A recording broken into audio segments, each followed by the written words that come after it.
nature. بسم اللہ الرحمن الرحیم الصلاۃ والسلام علیک یا نبی اللہ الصلاۃ والسلام علیک یا رسول اللہ۔ آپ کا دوست، آپ کا ہوسٹ جمیل احمد جمیل ٹی وی کے ساتھ حاضر خدمت ہے۔ آج ہم یورپ میں نظام صفائی کے بارے میں مسلمان حکمرانوں کے یورپ کے اوپر اثرات کے بارے میں بات کریں گے۔ یورپ میں نہانے کو کفر سمجھا جاتا تھا۔ یورپ کے لوگوں میں صفائی کا اتنا زیادہ فقدان تھا کہ ان کے پاس سے سخت بدبو آتی تھی۔ روس کے بادشاہ کیسر کی جانب سے فرانس کے بادشاہ لوئس چہارم کے پاس بھیجے گئے نمائندے نے لکھا کہ بادشاہ کی بدبو کسی بھی درندے کی بدبو سے زیادہ متعفن ہے۔ کونٹینیا سبام تھا بادشاہ کی بدبو سے بچنے کے لیے اپنے اوپر خوشبو ڈالتی تھی۔ دوسری طرف خود روسی بھی صفائی پسند نہیں تھے۔ مشہور سیاح ابن فضلان نے لکھا ہے کہ روس کا بادشاہ کیسر پیشاب آنے پر مہمانوں کے سامنے ہی کھڑے کھڑے شاہی محل کی دیوار پر پیشاب کر دیتا تھا۔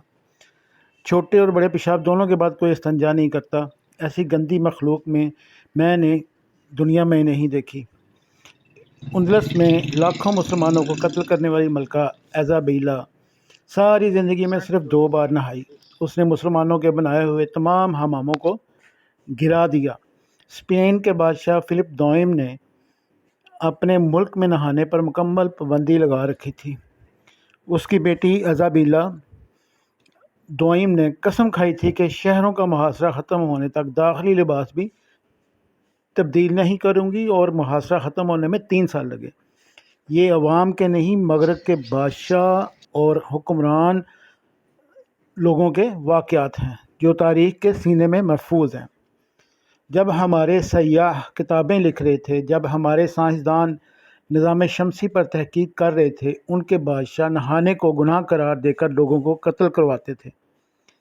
جب لندن اور پیرس کی آبادیاں 30 اور 40 ہزار تھیں، اس وقت اسلامی شہروں کی آبادیاں 1 ملین ہوا کرتی تھیں۔ فرینچ پرفیوم بہت مشہور ہیں۔ اس کی وجہ یہی ہے کہ پرفیوم لگائے بغیر پیرس میں گھومنا ممکن نہیں تھا۔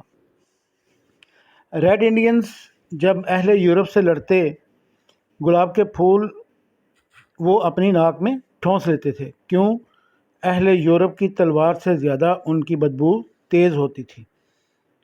فرانسیسی مورخ دریبار نے کہتا ہے کہ ہم یورپ والے مسلمانوں کے مقروض ہیں۔ انہوں نے ہمیں جینے کا ڈھنگ سکھایا، صفائی کا بارے میں بتایا، انہوں نے ہمیں نہانا اور لباس تبدیل کرنا سکھایا۔ جب ہم ننگ دڑنگ ہوتے تھے، اس وقت وہ اپنے کپڑوں کو زمرد، یاقوت اور مرجان سے سجاتے تھے۔ جب یورپی کلیسیائی نہانے کو کفر قرار دے رہے تھے، اس وقت صرف قرطبہ شہر میں 300 عوامی حمام تھے۔ پھر وقت پلٹا اور ہم سے ہماری سائنس، ہمارا علم، ہماری ترقی کے راز لے گیا۔ ہمیں بدلے میں احساس کمتری دے دی، ہمیں فیشن نامی لفظ کے ساتھ بےہودگی دے دی، ہمیں ماڈرن بنانے کے نام پر بے حیائی دے دی۔ ہم نے ان کی دی ہوئی ہر اس چیز کا ویلکم کیا جس سے ہم بری طرح تباہ ہو سکتے تھے۔ انہوں نے ہمیں آزادی کا نام اور ساتھ غلط تعبیریں دے دی۔ ہم نے اپنے نصابوں میں بغاوت کے اصولوں کو آزادی کے اصول قرار دے کر پڑھانا شروع کر دیا۔ پھر ایسا ہوا کہ ہم نے عیاشی کو کامیاب زندگی سمجھنا شروع کر دیا۔ پھر ایسا ہوا کہ وہ چاند پر جا رہے تھے، ہم تو فرقہ پرستی پر بحث کر رہے تھے۔ وہ مریخ کا سفر کر رہے ہیں، انہوں نے سمندر میں پٹرول کے ذخائر بنانے شروع کر دیے، ہم نے پٹرول سے جلاؤ، گراؤ، آگ لگاؤ تحریکیں چلانا شروع کر دی۔ انہوں نے ادب میں ایسے شاہکار تخلیق کرنے شروع کیے جو افکار بدل دیں، تو ہم نے لب و رخسار، چائے کی پیالی، کالج کی لڑکی لکھنا شروع کر دیا۔ انہوں نے قرآن کو اپنی لیبارٹریز کا حصہ بنا لیا، اور ہم نے اچھی قیمتی غلاف بنانے شروع کر دیے اور طاق کی سجاوٹ کے مقابلے شروع کر دیے۔ انہوں نے عمر فاروق رضی اللہ تعالی عنہ زندگی اپنا لی، اور ہم نے عیاشی اپنا لی۔ جب وہ اپنے بچوں کو زندگی کی حقیقت سکھا رہے ہیں۔ ہم اسکول، کالج اور یونیورسٹیز میں فرسٹ، سیکنڈ اور تھرڈ پوزیشن لینے کے لیے گر بتا رہے ہیں۔ اہل دانش سمجھتے ہیں کہ آئندہ جنگیں میدان جنگ میں نہیں، کلاس رومز میں لڑی جائیں گی، اور آج ہم نئی نسلوں کو مادیت پرستی کی بھٹی میں جھونک کر پیسے کو ترقی اور کامیابی کا استعارہ قرار دے رہے ہیں۔ وہ اپنے بچوں کو جینا بتا رہے ہیں، اور ہم ایک دوسرے سے جیتنا سکھا رہے ہیں۔ انہوں نے اپنی بے حیائی اور خواہشات کے سامان کو کم کر کے ویلنٹائن ڈے میں جمع کر دیا، اور ہم نے اس کو منانے کے لیے روشن خیالی کا نعرہ لگا دیا۔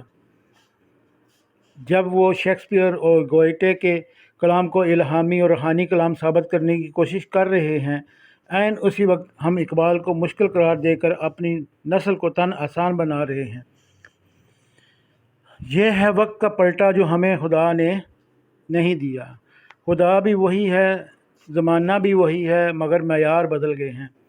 اگر کوئی میرے سے ان حالات کی وجہ پوچھے تو میں اسے علامہ اقبال کی بارگاہ میں لے جاؤں اور کہوں شکوہ جواب شکوہ پڑھ لو، ساری بات سمجھ آ جائے گی۔ نصاب کا حصہ بنا لیں، آنے والی نسلیں ضائع ہونے سے بچ جائیں گی۔ شکریہ، جزاک اللہ۔